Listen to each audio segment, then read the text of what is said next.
And welcome back to The Price of Business. I'm Chris Kelso. Good morning, everybody. Having a great time. And now we got our second guest, Zac Carman. Zac, how you doing? I'm good, Chris. How are you? Doing very well, thank you. You know, we were talking between the break. Obviously, you're up there in Tulsa, experiencing some great weather. But more importantly, let everybody know a little about who you are and what you do. Yeah, I'm the CEO of Consumer Affairs. And Consumer Affairs, you know, our tagline is, we're not your grandmother's Consumer Reports. So we're a large kind of consumer and small business research site where we publish expert buying content and user-generated reviews about sort of products and services that are expensive and considered purchases. Well, you know, and one of the topics we're going to be talking about today is basically about search engine optimization. It looks like here, one of the things we talk about all the time is, if you don't fill in all your correct information, you can't be found out there, and thus what you end up being is just being a normal brand, I guess, or not being able to be searched at all. What do you guys look for in, obviously you're a consumer affairs for brands. What do you look for, and how do you find those products and services? Well, we have a very large community of users. We have about 550,000 registered users that share their experiences with purchases. And I think kind of leveraging that voice of our user base, we're in general they come to us when they're having a customer service issue or when they're trying to research a product. And so pretty much all of the categories that we have focused on our site, of which are about 200 categories today, be it hearing aids or a virtual admin service for a small business or expense management software, those are categories that were user-generated or user-inquired about. So it's really, we listen to the audience. Gotcha. And then how do you put that out there in regards to once it's been reviewed or once you have that information, getting it out there, putting it online so it can be researched via Google or Yahoo or Bing or MSN or wherever it needs to be looked at? Yeah, well, we publish it on our site, and we then,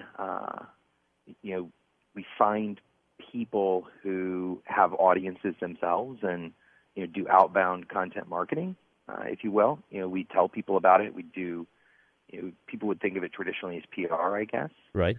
But we also, as a site, have a lot of, in the parlance of SEO, domain authority. And just lots of people have referenced us over the years, and that domain authority, leads to that content ranking well in Google, Yahoo, and Bing. I think the real key in SEO is really quality of content, and so and part of that is the authority of the people writing the content, and part of that is the comprehensiveness and quality of that content. And and for all those listening, SEO is search engine optimization. Exactly, search engine optimization. Yeah. And so I would agree. The quality of content in regards to that. Nowadays we've seen a lot of changes in regards to the way that content is now driven up the page. The quality of that content has a lot to do with it. Who's talking about you has a lot to do with it. Video has a lot to do with it. Ratings and rankings have a lot to do with it.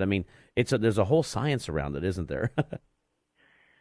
Yeah, I think in the end, you're essentially talking to the only SEO resource at Consumer Affairs. There is this science of trying to reverse engineer and understand what Google and other search engines are doing. I sort of believe that that's impossible for me to do. Like, I'm not, no one is smart enough at our company to outsmart Google. And, therefore we kind of just rely on their generic advice, which is create very high quality content, focus on the experience of your users, and, in the end, don't worry about what's happening in this sort of black box, immensely complex machine learning algorithm that's figuring these things out. And it's just sort of, like you said, some of these old blocking and tackling things that is, write really good content. Do lots of research and testing if you're writing about a product or service. And then tell people about it who might be interested in it. kind of 101 marketing. But yes, I mean, there is a lot, vis-a-vis the technology and the science of it that Google has figured out for sure. Absolutely. And, I'm looking at your website, obviously, consumeraffairs.com. Very interesting stuff out there. I mean, I love some of the things you do in regards to the rankings and in regards to individuals and then go out there and look and see the consumer affairs ranked number one in a certain area. That really does build some third-party trust and leads and opportunities with individuals who might not have known about that product or service. Yeah, I mean, what we're trying to do is, leverage the categories that we're in are very expensive and considered purchases. This is a product that's above the single spouse spending limit, and someone in the household's been nominated to go and do the research about this $1,500 hot water heater and sort of come back and report on it and sort of say, this is why we're making a decision. And so, we originally started with ratings and reviews about all the hot water heaters, or ratings and reviews about all of the home security companies, or whatever category it be. And then we realized we could really provide a lot of value by also kind of augmenting that with expert buying advice. What are the things that you need to consider about a hot water heater or a home security system, in addition to what consumers say about the different brands in that category? And then what we discovered is it's just the brands really want to be engaged in those conversations, and it creates a flywheel effect around, brands solving customer service issues, and the users of our site who share experiences with brands just sort of getting a different level of engagement from the company that they're working with. And so it ends up being a really nice kind of synergy between brands and consumers on the site, and also very helpful to users.